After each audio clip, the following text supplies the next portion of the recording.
Nessa semana, lemos a Parashá Shoftim e um dos assuntos trazidos na Parashá são as leis referentes às guerras do povo judeu. Interessante que entre os povos do mundo, a guerra é meio que um vale-tudo. Quer dizer, está no meio da guerra, você pode matar, você pode destruir, e no judaísmo não é assim. A Torá fala, existem regras também durante uma guerra. Por exemplo, sempre antes de atacar um outro povo, a gente tem que oferecer a paz para outro povo, nunca se cerca um povo pelos quatro lados, sempre é dado a possibilidade desse povo fugir se eles querem ir embora. E mais um detalhe interessante, existe a proibição de Bal Tashrit, que é a gente derrubar uma árvore frutífera. Então isso se aplica também para outras coisas, a gente não destruir alguma coisa, não jogar fora coisas que poderiam ser aproveitadas, mas o aprendizado disso na Torá e na nossa Parashá é através das árvores frutíferas. A gente não pode, mesmo numa guerra, destruir uma árvore frutífera. Interessante que a gente aprende isso de um passuco. O passuco fala porque o homem é a árvore do campo. Então qual é a conexão entre o homem e a árvore do campo? O que a gente aprende desse versículo que está conectando o homem e as árvores?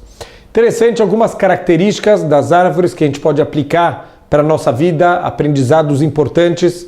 Por exemplo, cada árvore ela é única, cada árvore tem o seu solo específico, tem a sua quantidade de água que ela precisa para sobreviver.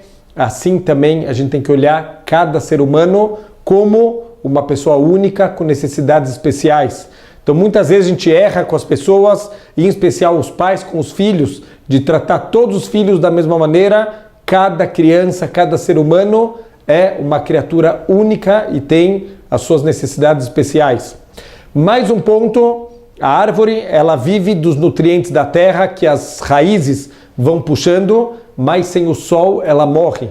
Assim também a gente aprende para a nossa vida. A gente precisa das coisas do mundo material, a gente precisa dos prazeres do mundo material, mas não esquece, sem a espiritualidade, sem essa luz espiritual, o ser humano ele pode estar fisicamente vivo, mas Deus nos livre, ele está espiritualmente morto.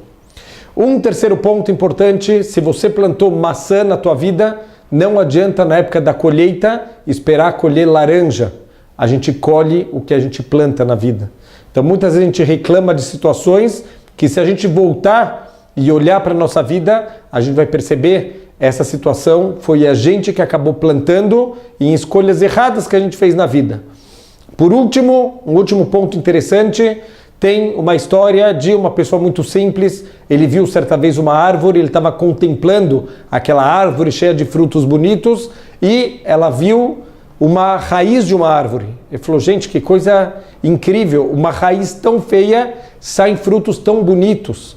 Então por que as pessoas não fazem melhor? Se de uma raiz tão feia dá para sair um fruto tão bonito, imagina se a gente virar a árvore ao contrário, colocar a parte bonita da árvore para pegar os nutrientes, imagina o que vai sair. E assim ele fez com todas as árvores da fazenda dele, até que ele começou a perceber que as árvores foram secando, até que todas elas morreram. Assim também muitas pessoas olham as mitzvot e acham que a gente pode usar a lógica humana para todas as mitzvot. A gente esquece que existe uma sabedoria divina por trás de cada mitzvah e que a gente não tem que fazer contas. A gente tem que cumprir a Torá exatamente da maneira que Deus entregou. E toda vez que a gente tenta fazer novidades, mudar o que Deus deu pra gente, a gente acaba entrando em dor de cabeça e confusão. Então fica a lição da nossa Parashá, aprender das árvores, a gente usar para nossa vida, saber usar os nutrientes, mas sem esquecer de usar também o nosso lado espiritual, de ter essa luz o tempo inteiro para estar iluminando cada ser humano, e com isso a gente vai conseguir crescer como um cedro, que ele cresce devagarzinho, mas ele acaba atingindo no final da vida alturas incríveis. Shabbat Shalom.